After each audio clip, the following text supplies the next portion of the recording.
The U.S. ambassador to the United Nations, Samantha Power, said Tuesday that the forces of President Bashar al-Assad are entering homes in eastern Aleppo and executing civilians on the spot. The regime of Bashar al-Assad, Russia, Iran, and their affiliated militia are the ones responsible for what the UN called a complete meltdown of humanity.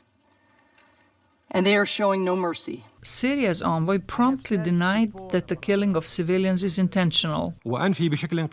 I denounce and reject all fabricated reports used by the delegations to the United States, France, and the United Kingdom, as well as their partners and allies, that claim that the Syrian government is deliberately targeting civilians in Aleppo. France's ambassador called on Russia to put an immediate end to the bloodbath. The Russian ambassador said all the military action in Aleppo stopped after the Syrian government regained complete control of the city. Syrian rebels reached a deal Tuesday that would allow those who wish to leave safe evacuation. The population that remains there should not need to leave. But maybe there should be some civilians who do wish to leave from this destroyed city. U.S. officials have warned that the recapture of Aleppo does not signal the end of Syria's civil war. Even if it is the end of the siege in Aleppo, it is not the end of the war in Syria. It will go on. John Kirby, a spokesman for the State Department, reiterated the U.S. position that Syrian solution can only be found through negotiations between the government and the opposition.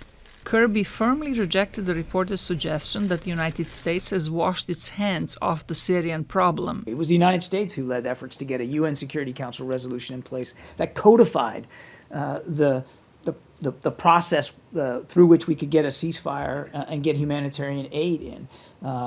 It was the United States who engaged and entered into what we hoped would be successful bilateral discussions with Russia, who we know has the most influence on Assad. Those efforts failed. The State Department official said following that setback, the United States led an international campaign for a diplomatic solution to the Syrian war. He said Damascus torpedoed those efforts with the aid of its supporters, especially Russia. Zlatica Hoke, VOA News, Washington.